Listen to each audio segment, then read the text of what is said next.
नमस्ते दोस्तों। तो कैसे आप लोग। आज हमारे साथ में आरएस 2018 में चयनित अनूपा राम जी, जिन्होंने अपने पहले ही प्रयास में काफी अच्छी रैंक हासिल करी और जिनके आरटीएस में चयनित होने की पूरी संभावना है। तो महावीर जी उनका इंटरव्यू शुरू करेंगे। तो महावीर सर आप शुरू करिए। अनुपम जी, सबसे पहले तो आपको बहुत बहुत बधाई कि आप राजस्थान की सर्वोच्च सेवा में अपने पहले ही प्रयास में चुने गए हैं और आप राजस्थान तहसीलदार सेवा आपको मिलने की पूरी पूरी संभावना है सर। तो आपको हम सभी की तरफ से सर बहुत बहुत बधाई सर। धन्यवाद सर। बिल्कुल सर। अनुपम जी, जैसा कि हमने सुना है, आपसे बातचीत से पता भी चला है कि आपका ये पहला ही प्रयास है और आप अभी केंद्रीय विद्यालय में शिक्षक भी हैं। तो सर, एक शिक्षक रहते हुए आपने किस प्रकार से प्रशासनिक सेवा की तरफ आपका झुकाव कैसे हुआ और आपको प्रेरणा कहाँ से मिली? सर, जो मेरा चयन हुआ है इसके पीछे मैंने बचपन से ही, जब मैं क्लास 12th में पढ़ रहा था, तो मैंने सोचा, देखा और महसूस किया कि एक प्रशासनिक अधिकारी है, उसका समाज में किस तरह से योगदान होता है और वो किस किस तरह से अपनी भूमिका अदा करता है। तथा समय समय पर स्कूल में ऐसे गांव में आयोजन होते रहते थे जिसमें चीफ गेस्ट के रूप में प्रशासनिक अधिकारी आते थे। तो उन्हें देखकर हमें लगता था कि हम भी इनकी तरह एक दिन आगे की कुर्सी पर बैठे। तो वो सबसे बड़ा मोटिवेशन था हमारे जीवन में और मैंने उनसे काफी सीखा और आरएएस बनने का मैंने शुरुआत से ही ठाना था। इसके बाद मैंने सन 2018 में ग्रेजुएशन की और इसके साथ साथ ही मैंने डीएलएड बीएसटी की और आरएएस की तैयारी के दौरान ही मैंने केवीएस का पेपर दिया था और जिसकी वजह से आरएएस मेंस एग्जाम होने के बाद मेरा सिलेक्शन है वो केवी में हुआ था। तो ये मेरी जर्नी रही सर। बिल्कुल सर, मोटिवेशन तो आपको प्रारंभ से ही मिल गया था, लेकिन कहीं न कहीं आरएस की जो जर्नी है, यह तैयारी है, काफी टफ एग्जाम है राजस्थान की सर्वोच्च सेवाओं के लिए। तो किस तरह से आपने तैयारी की इसकी, प्री की, मेंस की और इंटरव्यू की, कि आपको अपनी जो ये मुकाम है जो पहले ही प्रयास में और बिल्कुल इस युवा उम्र में आपको हासिल हो गया? सर, मुझे ऐसे लगता है कि कोई भी लक्ष्य अगर हम हमारे दिमाग में सेट कर लेते हैं, कोई गोल सेट कर लेते हैं, तो कोई भी कार्य है वो इम्पॉसिबल है नहीं। तो मैं मेरी एग्जाम की रणनीति की बात करूं तो प्री की तैयारी सर मैंने कोई स्पेशल करी नहीं थी। मैं एलडीसी की तैयारी कर रहा था। इसके दौरान ही मैंने आरएएस प्री का एग्जाम दिया और जिसमें अच्छे स्कोर के साथ मेरा आरएएस प्री क्वालिफाई हो गया। इसके बाद मैंने मेरी मेंस की जो तैयारी है वो सूरतगढ़ में भाटिया आश्रम में रह करके करी और आदरणीय गुरुदेव प्रवीण जी भाटिया के नेतृत्व में उनके जो शेड्यूल होते थे, जो 15 दिवस का शेड्यूल होता था, उसके अकॉर्डिंग तैयारी करते थे। उनकी क्लासेस भी लगती थी, उनको मैं ज्वाइन करता था। इसके साथ ही उनका जो डेली टेस्ट है, टेस्ट प्रैक्टिस पर विशेष योगदान था और जो ऑथेंटिक बुक्स है उनसे मैंने खुद के नोट्स बनाए और दबाव में बिल्कुल भी नहीं आए और अंत समय मैंने शॉर्ट्स नोट्स भी बनाए हैं जो मेंस की परीक्षा के लिए काफी कारगर सिद्ध हुए। जैसा कि हम सब जानते हैं कि जब मेंस एग्जाम का अंतिम समय होता है तो अभ्यर्थी के सामने यह चिंता रहती है कि पूरा सिलेबस है उसके दिमाग के चारों ओर घूमने लगता है। हम सब ने महसूस किया है, अगर हमारे पास शॉर्ट नोट्स हैं तो हम उसको जल्दी से जल्दी कवर कर पाते हैं। तो ये मेरी मेंस की स्ट्रेटेजी रही, रिटर्न पर ज्यादा प्रैक्टिस, खुद के नोट्स और डेली टेस्ट और रिवीजन बार बार। और उसके बाद इंटरव्यू की तैयारी मैंने ग्रुप में की जिसमें मैं कई ऑनलाइन प्लेटफॉर्म से जुड़ा हुआ था। विजय भव योजना से भी जुड़ा हुआ था, भाटिया आश्रम से, और साथियों के साथ ग्रुप डिस्कशन का बहुत ही बड़ा योगदान रहा। ऑनलाइन मॉक इंटरव्यू भी कंडक्ट हुए। कोरोना जैसी महामारी के दौरान ऑफलाइन इंटरव्यू है वो भी हमने मित्रों के सहयोग से कंडक्ट करवाए, जो कहीं ना कहीं हमारे लिए काफी हेल्पफुल रहे। बिल्कुल सर, आपके जो ये यात्रा रही है उसमें पाटिया जी का मार्गदर्शन, आपकी मेहनत, आपके नोट्स और आपकी जो एक रणनीति रही है उसने बिल्कुल कारगर साबित हुई है। तो जो युवा लोग तैयारी करना चाहते हैं उनके लिए आप क्या टिप्स देना चाहेंगे, क्या बातें बताना चाहेंगे कि वो क्या करें और क्या ना करें, कि आरएस की परीक्षा में पढ़ने से ज्यादा छोड़ना भी महत्वपूर्ण है, तो क्या करना चाहिए उन लोगों को? बिल्कुल बिल्कुल सर, जो आरएस के नए अभ्यर्थी है वो अभी से तैयारी करने में लगे हुए हैं, उनके लिए मैं कुछ टिप्स, मेरा आशीर्वचन बातें बताना चाहता हूं। अगर उनको वो ध्यान में रखें तो निश्चित रूप से उनको सफलता मिलने में सहायता मिलेगी।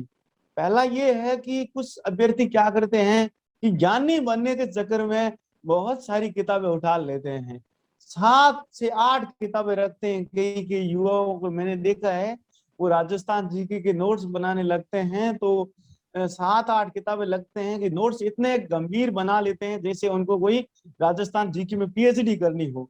तो पहला मेरा ये है बिंदु की वो गहराई में ना जाकर के वो क्या करे, जितना सिलेबस एग्जाम की दृष्टि से इंपोर्टेंट होता है, पुराने पेपर के अकॉर्डिंग, सिलेबस के अकॉर्डिंग वो अगर ध्यान रखे तो वो उसके लिए हेल्पफुल होता है। दूसरी चीज, ऑथेंटिक किताबें पढ़ें। हिंदी ग्रंथ अकादमी की किताब से लक्ष्य की है, और जो एनसीईआरटी और राजस्थान बोर्ड की किताब है वो भी यूज करें। सिलेबस को गो थ्रू करें, सिलेबस से बाहर कुछ ना पढ़े, और सिलेबस का एक एक बिंदु को टच करें। अधिक से अधिक रिटर्न प्रैक्टिस करें और बार बार रिवीजन करें, शॉर्ट नोट्स बनाएं, तथा मन में विश्वास रखें कि हम कर सकते हैं। क्योंकि आरएस है वो एक लंबी प्रोसेस है, जिसकी वजह से क्या होता है कि अभ्यर्थी के अंदर थोड़ा सा भटकाव आ जाता है। उसको लगता है कि मैं कहीं गलत दिशा में तो नहीं जा रहा हूँ। तैयारी के दौरान उनको कई कई समस्याओं का सामना करना पड़ता है।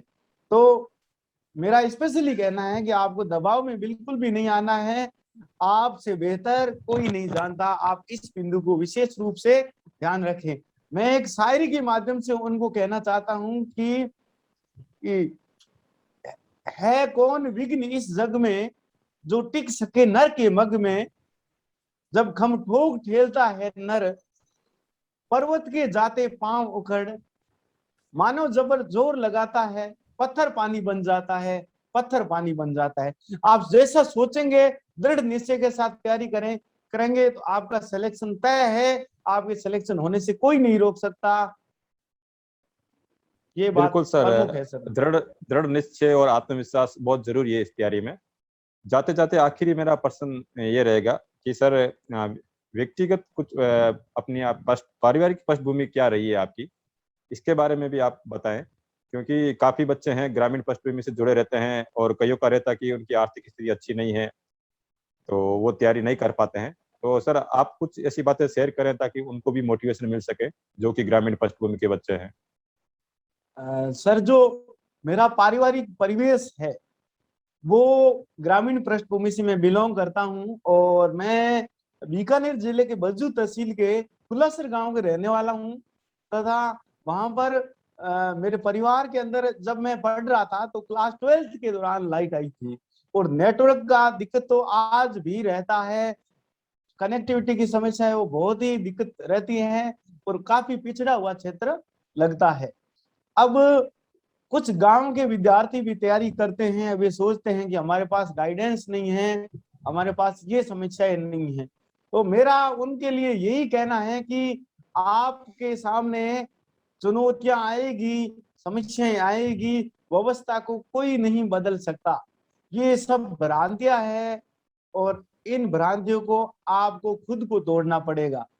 और मेरे पापा जी और मम्मी जी दोनों हैं वो निरक्षर हैं, यानी बिल्कुल भी पढ़े हुए नहीं है। फिर भी उन्होंने शुरुआत से उनकी एक ही लाइन रही है कि बेटा आप रोजाना स्कूल जाओ और पढ़ो, और एक दिन भी आपकी स्कूल अगर अब्सेंट हो जाती है तो आपके 4 दिन के जो कार्य है वो बाधित हो जाता है। तो वो रोजाना स्कूल भेजते थे। उनका यही मत था कि हम अनपढ़ हो गए लेकिन हमारे बच्चे हैं वो बिल्कुल भी अनपढ़ रहे। हम 5 भाई हैं, जिनमें से 3, मैं केवी में जॉब में हूँ, और 2 भाई तैयारी भी कर रहे हैं, और 2 घर में सपोर्ट करते हैं। और अब चयन के उपरांत सबसे बड़ी बात यह है कि बज्जू क्षेत्र के अंदर इतनी बड़ी आबादी है, फिर भी वहां पर पहला आरएएस बनने का गौरव है वो मुझे और मेरे जो साथी हैं उनको और मिला है। तो उनके लिए काफी प्रेरणादायक माहौल बना है। उनके अंदर काफी प्रेरणा का जो प्रकाश है वो फैला है, और अधिक से अधिक युवा है वो राजस्थान की सबसे बड़ी प्रशासनिक सेवा है उसकी तैयारी में जुटे हैं, काफी मोटिवेट भी हुए हैं। तो निश्चित रूप से सर इसका कहीं न कहीं पॉजिटिव पक्ष पूरे समाज में, उस क्षेत्र में जरूर जाएगा। बिल्कुल सर, आपने इन विषम परिस्थितियों में रहते हुए और आपके माता पिता का जो समर्पण और त्याग रहा है आपकी तैयारी में, बिल्कुल वो उसका परिणाम आपके सामने है और आपसे आपके ग्रामीण क्षेत्र के, आपके समाज के युवा प्रेरित होंगे, ऐसी हम आशा करते हैं। इसी के साथ मैं आगे की चर्चा के लिए आदित्य सर को आमंत्रित करना चाहूंगा कि वो सर के साथ चर्चा जारी रखें। बिल्कुल सर। तो अ, सबसे पहले तो अनूपा राम जी को बहुत बहुत बधाई कि उनका आरएस में धन्यवाद सिलेक्शन सर। हुआ। और जैसे एक सवाल जो अक्सर मतलब देखा गया कि लाइफ में किस तरह से चेंज आ जाता है एक बार जैसे सिलेक्शन हो जाता है, तो उससे पहले की लाइफ में और उसके जस्ट बाद की लाइफ में आपको क्या लगता है कि किस तरह से चेंज आया है? सर सिलेक्शन के पहले की लाइफ में जब हम बात करते हैं तो अभ्यर्थी तैयारी करता है, तैयारी के दौरान उसके समक्ष अनेक समस्याएं आती हैं। लोग ताने भी देते हैं उसको और चिढ़ाते भी हैं, कई कई लोग मोटिवेट भी करते हैं, कई कई डीमोटिवेट भी करते हैं। लेकिन जब उसका